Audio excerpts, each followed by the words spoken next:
Commodore PET voice response unit. Hi, in this video I wanted to talk quickly about this, which is a Commodore 4010 voice response unit. To the best of my knowledge, Commodore only sold the 4010 voice response unit in the United States, and even then they didn't sell that many units. This particular unit came to me from the United Kingdom, and the gentleman that sold it to me told me that it came from his father-in-law, who'd sadly recently passed away, who imported this unit from the United States in about 1980. One of the nice things about when I acquired this unit was that it came with a bunch of handwritten notes from the original owner. The gentleman I actually bought it from told me that his father-in-law was a fellow of the British Computer Society, and judging by the way these notes are laid out, I think he was these were supporting a presentation that he'd done about the history of voice synthesis, and there's also a rather nice section here which is entitled The History of Commodore Voice Synthesis. I'll read out what was written here. The instigation for the 4010 seems to be a case of Commodore keeping up with the Joneses in America. The Joneses in this case being Tandy, for whom Votrax Corporation produced a voice synthesizer. Not to be outdone, Commodore then commissioned Votrax to produce a version for them, whereupon Votrax came up with a better one, this being the 4010. Some 10,000 units were ordered from Votrax, with a further 10,000 to be ordered later. This second order was later cancelled, as a result of what might best be called an unorthodox marketing strategy. In the United States, the CBM 4010 was originally announced with much publicity as being released in the spring of 1980, but was finally released, with no publicity, in the autumn of that year. Sales, understandably, did not soar. Add to this the fact that 1. The 4010 speaks American as opposed to English, e.g. there is no O phoneme, as in John. It's the American pronunciation of John. 2. Commodore UK wished to project a business image for their non-VIC products. 3. The manual has American pronunciations in it. We'll come to some more of these in a minute. And 4. The 4010 needs a different crystal inside it to cater for the 50 Hz mains. This particular unit hasn't been altered since it left America, as you'll realise when it speaks. So therefore the reason for its non-release in the United Kingdom starts to become clear. Now, I'm not sure what the effect of changing the crystal would be to this. The mains that it takes is a 12 volt AC supply. So if running it on UK mains versus US mains is making a difference, I have to assume that it's been clocked in some way using the AC waveform. I don't know, maybe we can figure something out when I take it apart shortly. So let's take a quick look around the physical unit. It appears to be in fairly cheaply constructed, I think it's fair to say. Let's just rotate it around this way so it's the right way up. There we go. It seems to be made of chipboard, which with some kind of vinyl lamination on it. With the 4 rubber feet underneath, and the front of the unit we have the on-off control and volume, and a headphone socket. And the speaker, I'm assuming, is behind here. There's an oval shape behind the fabric covering just there. On the back of the unit, as well as obviously the serial number and model number, this is the 12 volt AC input, and this IEEE 488 connector is where it connects to the PET. Now, although it uses the standard IEEE 488 cables, it does not connect to the IEEE port on the PET, it actually connects to the user port.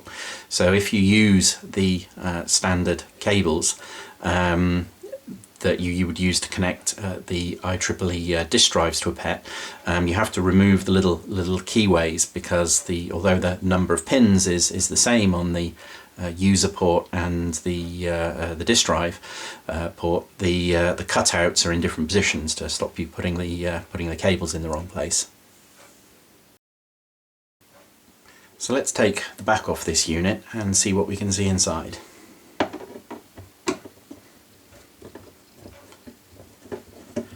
There is a little bit of anti-tamper paint on the screws there, so I am aware that I'm invalidating the warranty by doing this.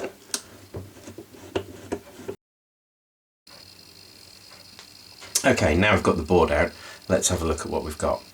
The first thing that's obvious is that Votrax has gone to an awful lot of effort to protect their intellectual property. You can see all of these logic chips here all appear to have had the markings removed. These ones here as well. I'm guessing they must have used something quite vicious, because these resistor packs here have had quite a lot of the plastic taken off the top. Then these chips here have got some kind of black epoxy poured over the top of them. Just looking at the construction of the chips underneath, these look like they might be the ceramic packaged ones, so they're obviously something, well, I'm guessing they're probably something quite specific to Votrax. You have to assume that the main gubbins is somewhere in this package here, which again is very solid and full of epoxy. I think if we can carefully flip the board over,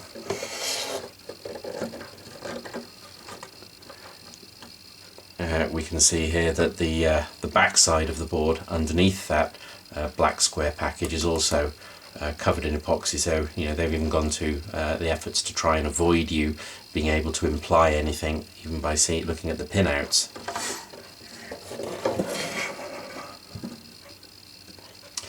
In terms of what we can actually see on the top side of the board, over here we have the input for the 12 volt AC power supply, rectifier, some filtering capacitors. Over here I think there's a small power amplifier. That's an LM390 audio amp. Some of the chips that do still have their markings.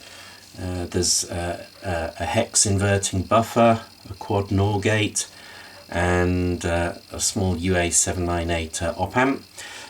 These four chips here, which have their markings on, are 16 by 4-bit first in first out buffers, and I'm guessing they're probably to do with the interfacing between the user port and the speech synthesis. According to the specs, and assuming this is based on the Votrax SC01 speech synthesis chip, which I'll talk about more shortly, it needs about 70 bits of information, so about 9 bytes, something like that, of information per second in order to maintain a constant stream of speech. So I would guess that these between them store 16 bytes of information to provide the buffering between the user port and the speech chip. Other than that, the only other things I can identify quickly, other than obviously the passive components, are the two regulators. One's providing 8 volts, the other one's providing 5 volts, and I think that's about it really for the top side of the board. The voice synthesis chip inside the 4010 appears to be very closely related to the SC01 voice synthesis chip released by Votrax in 1980. These similarities include the 63 available phonemes, this from the 4010 manual and this from the SC01 datasheet, and also the four levels of inflection or pitch that are available. Also, looking through the lists, the phonemes themselves match almost perfectly, but they are in a different order, and some of the mnemonics are slightly different between the two sets, implying that there is some small differences in the encoding. It's not actually mentioned anywhere in the manual for the 4010 that Votrax had anything to do with it, even though it was mentioned in the notes that I received along with the unit from the original owner. Other than at the end of the manual there is the programming dictionary, which gives the phonemes for a large set of commonly used words. And there on the on page B31 you can see there the encoding for how to say the word Votrax. As the 4010 is so closely related to the SC01 speech synthesizer, this meant that I was able to make good use of some of the other resources that I found out there on the internet, including this phonetic speech dictionary, which I found, that gives the phoneme strings for a large number of additional words.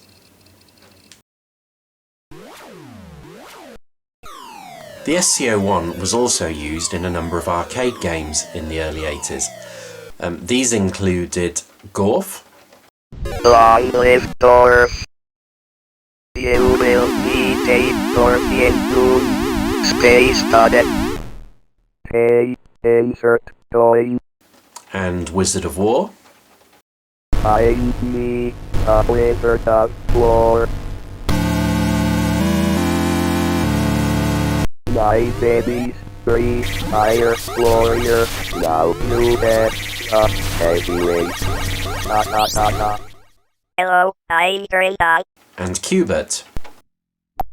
Hello, According to what I found on the internet, with Qbert, one of the engineers who was working on the arcade game was tasked with creating the speech, but struggled to actually make it intelligible, so instead decided to send random phonemes to the speech synthesizer, i.e. the SC01, and that's what generates the incoherent speech that you hear from the Qbert character.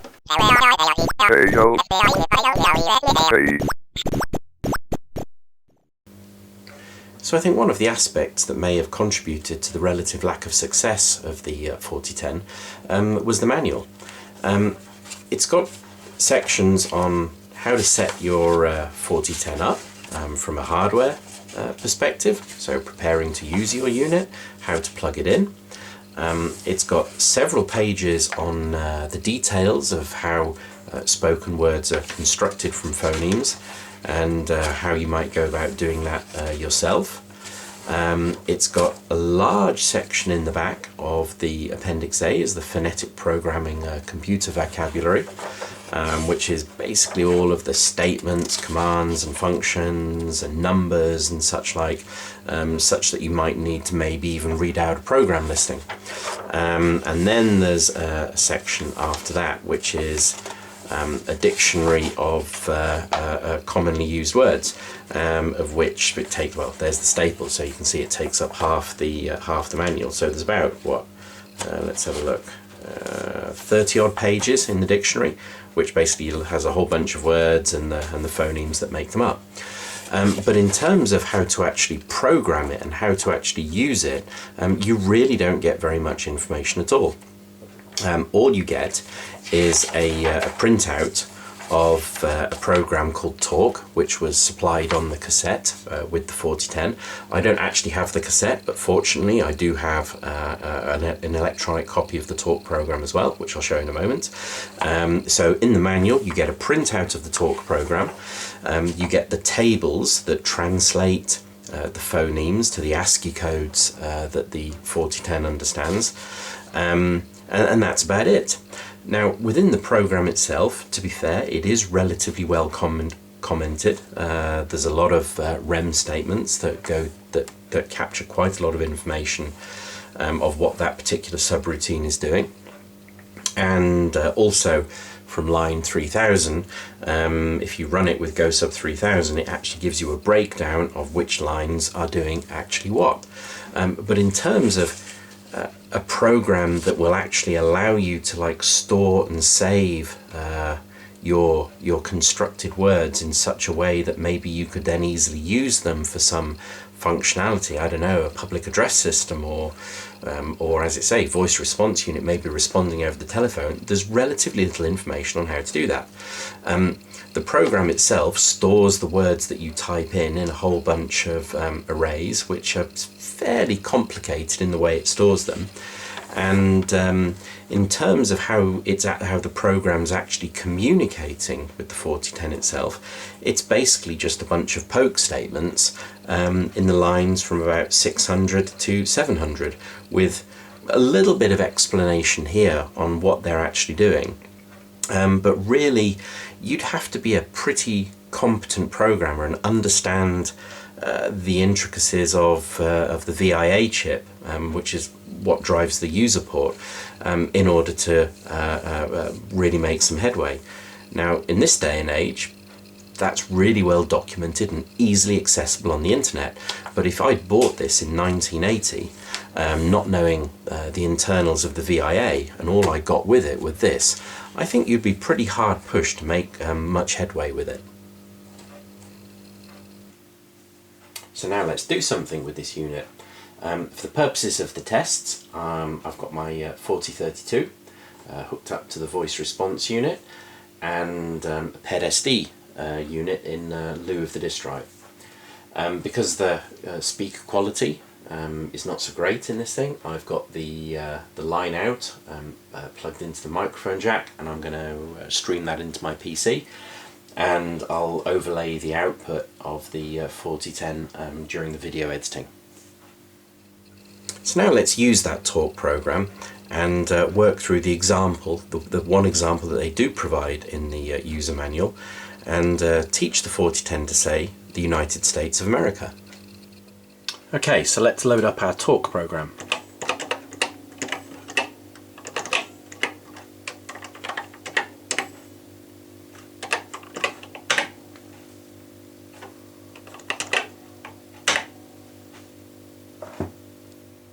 So you can see there's two ways of entering our phonemes using the talk program. We can use the first style, where every phoneme to be said consists of 2 characters, and the phoneme itself is prefixed by the inflection. Or the second style is where it assumes that all of the phonemes are of the same inflection, and you explicitly change the inflection by putting a pi character followed by 0, 1, 2 or 3. For all of the examples that I'm doing here, we're going to use the first style. So let's enter our first word, which is there. So inflection 2 and 7, which is short for the phoneme, and again inflection 2 followed by phoneme 4, which is the sound. Right. And we can repeat that. Right. Right. Right. And OK to store it.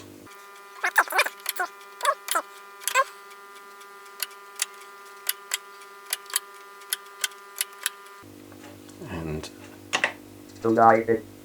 not too bad.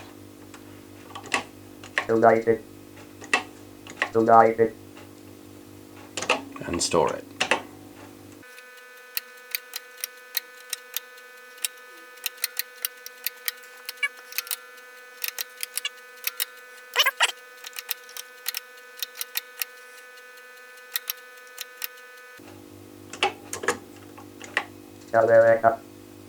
Not bad. Store the last word. Then let's string it all together with, say, all. United States of America. United States of America. Good. So using the word America as an example, let's see how that string actually works. So this was what we typed in, and that's actually made up of 8 different phonemes, and each phoneme is prefixed by the inflection number, which goes from 0 to 3. So in the word America, you see we have 8 phonemes, each of which is prefixed by 2. So it's got the same inflection or emphasis across the whole word, which is what makes it sound quite flat. America. In a moment I'll show the difference that changing the inflection makes. So those 8 phonemes actually break down into this. So some of them have a one-to-one translation, and you can imply the sound from that. So m, r, k. But because there's 64 different phonemes, Commodore have had to translate the 64 different phonemes in using the available character set that you can type in. So some of them aren't quite as obvious. So for example, 6 being a, and 3 being e, and so on. Oh, and the square at the end, that's just denoting a space. And a space is actually just a short pause, as you might get between sentences. There's another pause, which I think is with a 0, which is a shorter pause that you might get between words. And when you string those together, you get the 4 syllables: a, m, e, me, re, k. And because this is more of an American pronunciation, as opposed to the way that the British might say it, it's like America. And I think, as I said before, there's no O phoneme on the 4010, so certain words you can't pronounce in British English, only in American English. So let's have illustrate this with a small example. So as an example of how we've broken them down into syllables, what I've done here is I've put our America example in again, only this time on the second one I've put pauses in between them so you can hear the different syllables. So if we America. America. So as an example of how the inflection affects the word, let's go back to our America example again and see the difference it makes. So this was the original America.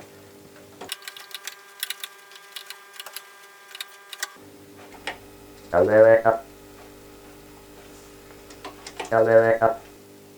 And now let's put one in with some increased inflection on the me syllable.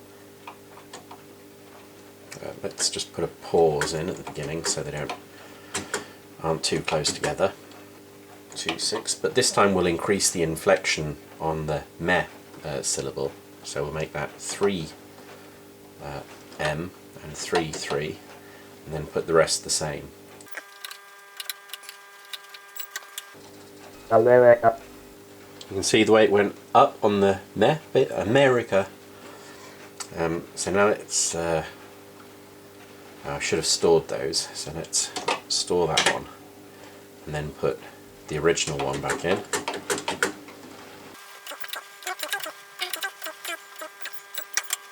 America. So that's the original one again, America. And you can hear that it's very flat, almost robotic. So we'll store that one and then we'll play them back to back. America. America. So you see the first one with the increased inflection, America, America. Sounds a lot more natural. America. America. I found using the talk program a little bit cumbersome because when you entered your words in, it didn't really give you any way to edit them or save what you'd entered. So I tweaked the talk program a little bit to allow me to store the words in a data statement, meaning I could rerun it freely and go and edit what I'd already put in. This particular example is one I did for the Commodore International Historical Society Facebook page.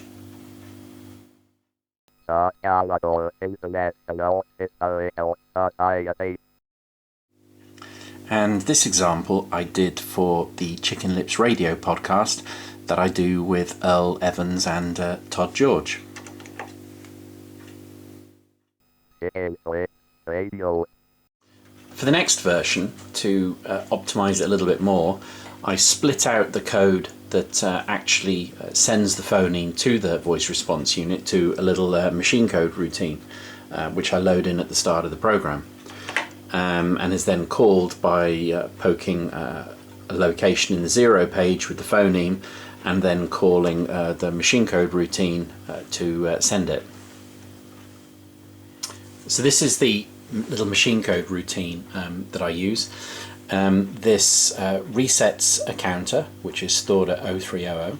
I did this because I wanted to know how long it had to wait for the flag to be set, that it had processed what had just been sent, which I'll explain a little bit more about in a moment. Then clears the handshaking, reads the phoneme to be sent from location FF, puts that on the output port. It then toggles one of the handshaking lines, CB2, from setting it to 0 and then to 1 again. I think that's what triggers the voice response unit to read the contents that's been put on the output port. And then it polls the interrupt flag register on the VIA chip, waiting for it to be set. Now, as it goes round this little loop just here, it increments the counter at 0300 and 0301, which I can then read from BASIC when it returns. Then when the flag has been set in at ED4D, then it returns. So this example uses that machine code routine to say the Commodore 4010 voice response unit.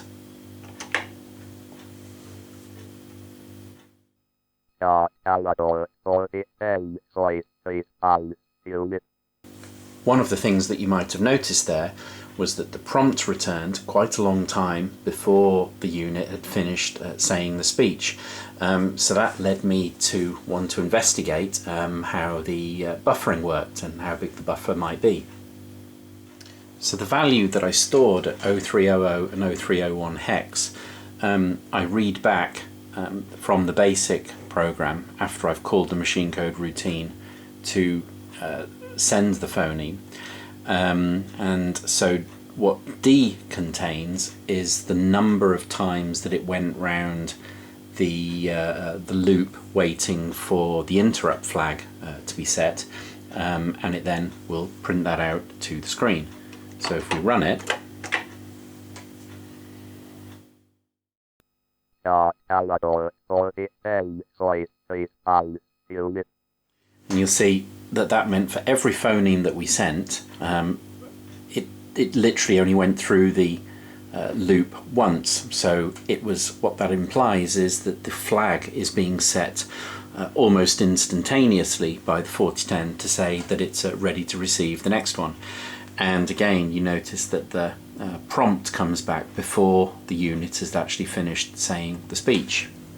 And this implies that the 4010 has stored or buffered everything that's been sent to it as quick as the loop is allowing us to send it. So then I modified the program to actually store what the maximum delay was and keep repeating the phrase continuously.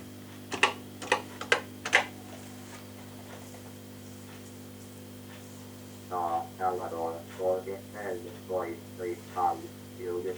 Commodore 4010 voice response unit. Commodore 4010. And now you can see that after it's said the phrase a couple of times, you do see some delays creeping in before the flag is set that the response unit is ready to receive another phoneme. The maximum number there is roughly 6,500 iterations through that little loop, which equates to, having worked it out from a quick cycle count, roughly about 1/10 of a second. So what that means is, for some phonemes, it's saying it doesn't say it's ready until about 1/10 of a second later, which is approximately the time that it would take to say the longest phonemes. And this number on the right, just here, is the delay for the current phoneme that's been sent. So if we stop the program, and we should be able to see that after I stop it, it will carry on talking for some period of time afterwards.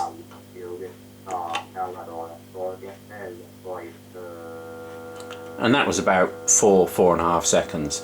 So that implies that the buffer is enough to hold around about 4.5 seconds worth, which I'm guessing is probably something like 30-40 phonemes. I think that covers just about everything I found out so far about this unusual little piece of Commodore hardware history. I hope you found the video useful and informative. If you would like to get hold of me, my name is Rob Clark. You can email me at croc@clark-family.org.uk. I'm also active on a number of Commodore related Facebook groups. You can find me on the Commodore International Historical Society Facebook group, and also the Commodore PET/CBM Enthusiasts group. I'm also active on most of the Commodore related forums, including the Vintage Computer Federation forums at www.vcfed.com. Again, my username on there is Croc. In addition to that, you can find me on Lemon64, Plus4World, and the Denial Vic20 forums as well. And not least, find the time to tune in and listen to the Chicken Lips Radio podcast, which you can find at www.chickenlipsradio.org, which is a roughly monthly, sometimes bi-monthly, sometimes bi-yearly podcast that I do with Earl Evans and Todd George. And also I'd like to make a big shout out to the Old Classic Retro Gaming YouTube channel for kindly letting me use the video clips of the arcade games that we used to demonstrate the SC01 chip. So it's goodbye from me, and it's goodbye from the Commodore 4010 voice response unit. Goodbye.